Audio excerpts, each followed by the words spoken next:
Dr. Gilda Carl. Dr. Gilda, how are you? And Thank you. again, you're going to break the record of more we're going to do more podcasts together than most people do in a year, in 1 month. But Well, you look so spiffy today, I have to tell you. You see, look it so used to be professional. thank you. I appreciate that. And that's because of AT Management Group, of which I am a CMO. I wonder if somebody listening would ever have thought I'd become an executive.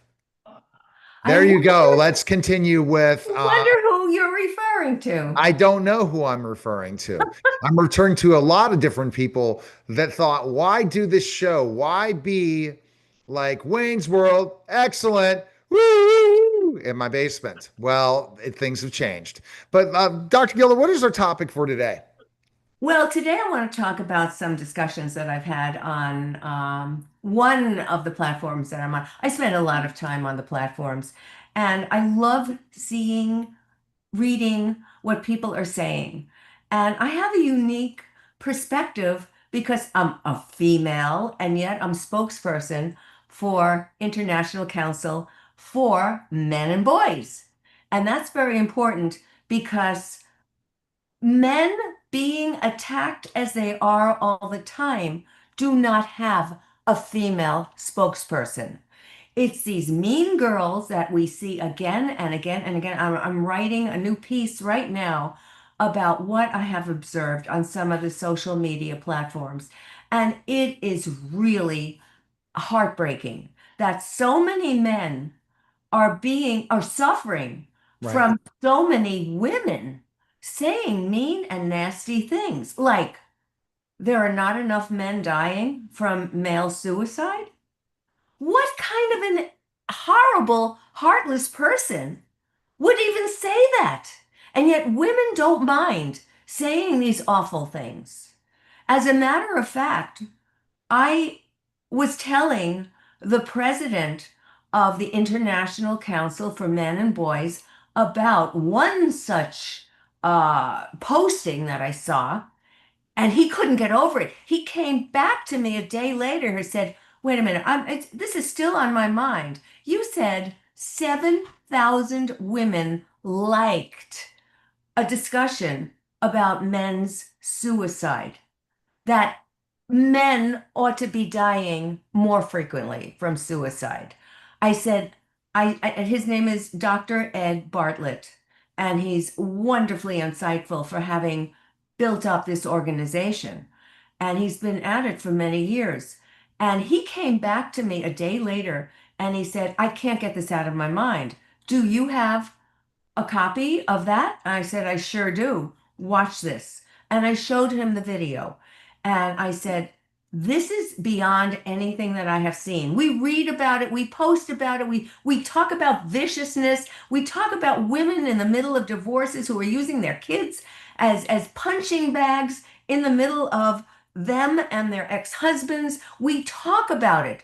But until you see 7,000 women saying negative things like more men ought to be killing themselves, you just can't believe this. Where is this coming from? And I really want to have a discussion with Dr. Ed about this because he's got a PhD also in the behavioral sciences and he knows about people and how they function.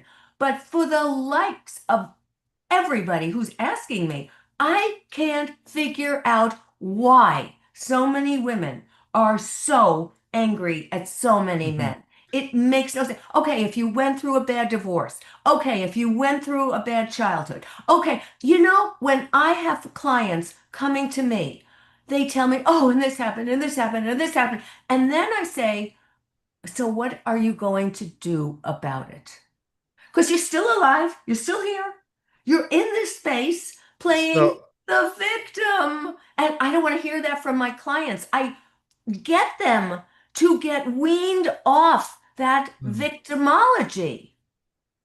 What is your question?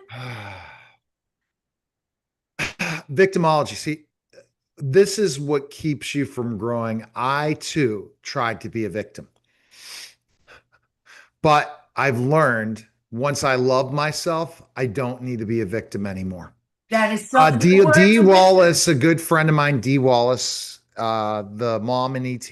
What a tremendous woman. You have not met D. D's fantastic. Shout out to D Wallace. Told me in the midst of my divorce when I was separated, you need to learn to love yourself. And That's it. I did not know that.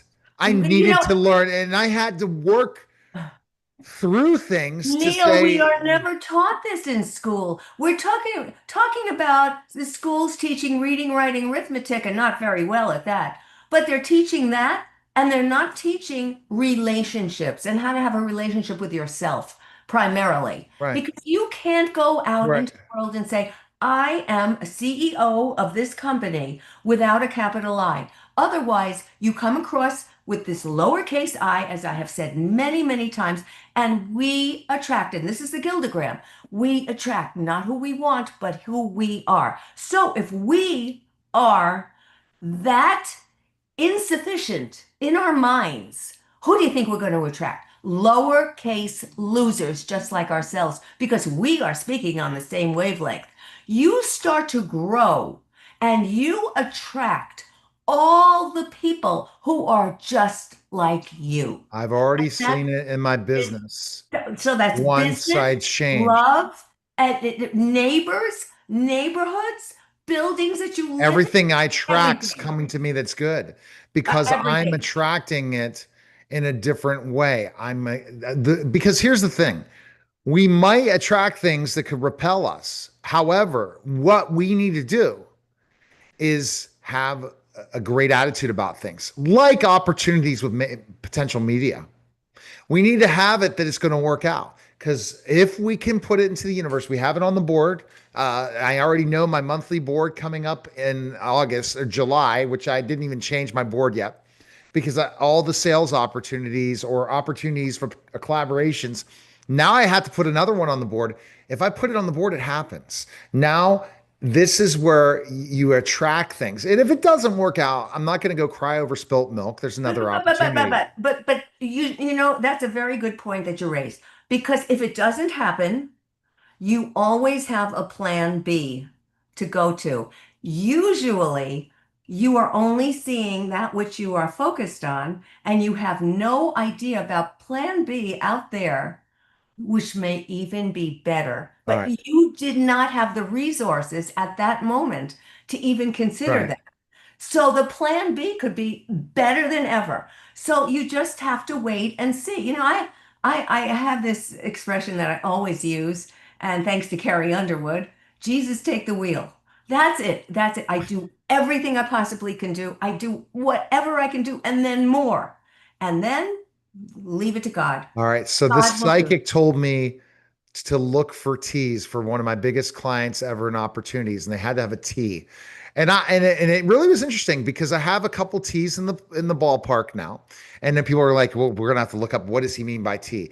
And if there's a T in the name, Capital there's if T it is, or then that's what the psychic guy. I have to shout out to her. She works with some of the basketball wives.